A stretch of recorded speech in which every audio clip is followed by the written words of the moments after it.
Leo nakupeleka moja kwa moja mpaka pale nchini India. Leo tuko na huyu mwamba, nadhani baadhi yenu mnamtambua kwamba huyu mwamba picha zake ni za namna gani. Yani hii movie ni bonge moja la love story. Ungana na mimi mwanzo mpaka mwisho ili upate uhondo wa story hii tamu. Movie inaanza katika kituo cha treni, anashuka mwamba na mwanamke fulani. Huyu mwanamke alikuwa ni mkewe. Huyu mwamba alikuwa anaitwa Surinder na mwanamke alikuwa anaitwa Tani. Lakini bwana, hawa watu wanaonekana kabisa hawana furaha kabisa mioyoni mwao. Na wakati ndoa yenyewe wametoka kufunga jana. Sasa mwamba akaongozana na mkewe moja kwa moja mpaka kwenye nyumba yake. Sasa majirani bwana wanashangaa sana kuona mshikaji analeta mke nyumbani, wakati hawakuwahi kabisa kusikia taarifa yoyote ile ya ndoa. Kwa hiyo inamaanisha kwamba mwamba amefunga ndoa kimya kimya. Mwamba hakujali wala nini, yeye akamuingiza mkewe ndani kwa kufuata sheria za Kihindu. Baada ya hapo mshikaji hakutaka shobo, akafunga mlango. Sasa ilikuwaje mpaka mshikaji akamuoa huyu binti? Story iko hivi. Siku moja iliyopita, kabla Surinder alialikwa na mwalimu wake nyumbani kwake kwenye sherehe ya kuolewa ya binti yake. Yani mwalimu wake alikuwa anamuozesha binti yake. Mwamba Surinder alikuwa ni mshikaji ambaye ni mpole sana na mwenye adabu, kitendo ambacho kilimfanya kubalike sana na huyu mwalimu. Lakini bwana, usichokijua kwamba huyu mshikaji alikuwa anamkubali sana ule binti wa mwalimu wake. Lakini ndio hivyo bwana, hakuna namna, binti ndio naolewa hivyo.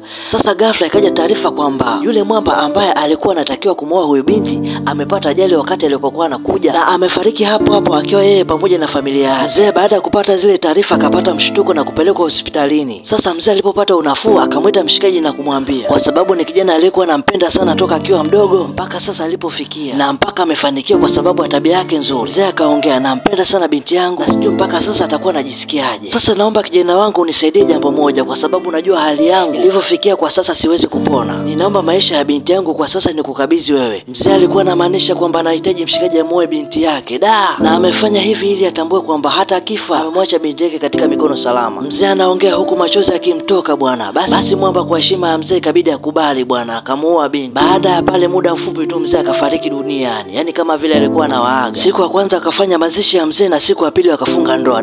Maana kulikuwa hakuna namna nyingine, lazima watimize ahadi ya mzee. Sasa turudi pale tulipoishia. Basi baada ya mwamba kumleta mke nyumbani kwake, yani kulikuwa hakuna story kabisa baina ya mume na mke, ilikuwa ni mikausho mikali tu. Kumbuka kwamba hawa hawajuani wala kufahamiana. Mshikaji alikuwa mtu mpole na mkarimu sana, ili asimsumbue mkewe kwa sababu bado yupo kwenye majonzi baada ya kumpoteza baba yake mzazi. Mwamba akaamua kulala chumba tofauti na binti. Yeye aliamua kulala juu store, ambapo alipofanyia marekebisho kidogo, na binti akalala chini kwenye chumba chake ambapo alipokuwa anakaa mshikaji kabla ya kumwoa binti huyo. Basi mwamba kila akiamka asubuhi anamwandalia chai mkewe, anajiandaa na kisha anaenda kazini, kwa sababu binti alikuwa haongei wala nini, alikuwa ni mtu wa kushinda ndani tu muda wote. Sasa mwamba alikuwa na rafiki yake moja, yani alikuwa ni besti yake wa kufa na kuzikana. Sasa baada ya kusikia mshikaji wake ameoa bila kumpa taarifa, unaambiwa alikasirika sana mzee akiwa nyumbani kwa mshikaji. Lakini baadaye mwamba alimkalisha chini na kumweleza hali halisi ilivyokuwa. Huku upande wa pili kazini kwake, watu baada ya kugundua kwamba mshikaji ameoa wakamwambia kwamba mwamba andae sherehe jioni wanakuja kumuona mke. Kama unavyojua kwamba mwamba hajawahi kuongea na binti, yani wanaishi kama vile hawajuani. Ila mwamba hakuona noma wala nini, ikabidi andae sherehe mwenyewe na kuwakaribisha ndugu, majirani pamoja na marafiki zake wa kazini. Baada ya hapo mwamba kinyonge akaelekea mpaka chumbani, akamwomba binti kwamba aje ajumuike pamoja na marafiki zake kazini, kwani wanahitaji kumuona. Baada ya muda kidogo watu wakawa nashangaa,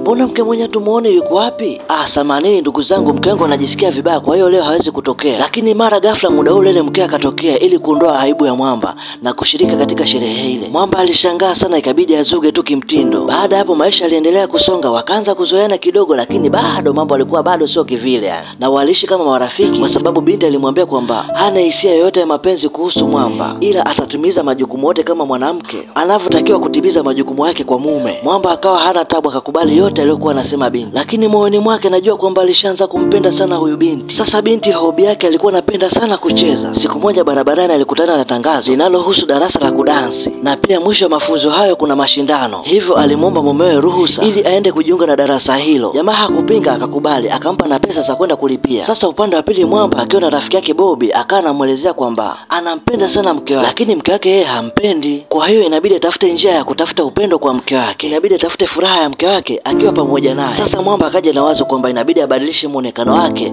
aonekane kijana wa kisasa zaidi, yani awe bishio, atokelezee kinyama, kwani ana mpango fulani juu ya hili jambo lake. Sasa Bobby ambaye alikuwa ni kinyozi, ikabidi amtengeneze rafiki yake katika muonekano wa kinyamwezi zaidi. Bwana mchizi aliwaka kinyama. Baada hapo mshikaji akaenda kujiunga katika ile klabu ambayo amejiunga mkewe ya kudansi. Basi bwana mwamba katimba kwenye darasa la kudansi akiwa na muonekano tofauti kabisa, yani unaambiwa mpaka jina akajibadilisha, akajita Raji. Yani kwa jinsi alivyobadilika mpaka mkewe akashindwa kumtambua kwamba huyu ndio yule mume wake Surinder, na kama bahati wakawa wamechaguliwa wawe wawili kama partners wa kudance.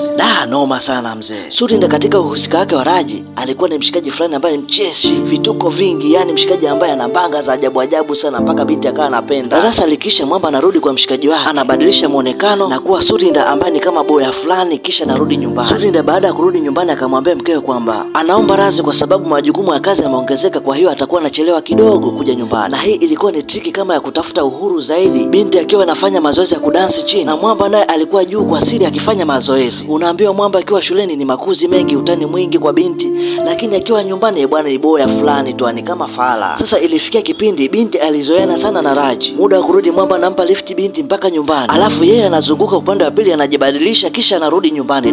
Kadri siku zinavyosogea, urafiki kati ya binti na Raji ukazidi kuwa maradufu. Yani hata binti akiwa na mumewe Surinder akawa anamwaza vituko vya Raji. Ikafika kipindi mpaka Mwamba akakata tamaa kwamba binti ameshaanza kumpenda Raji na sio yeye kama Surinder.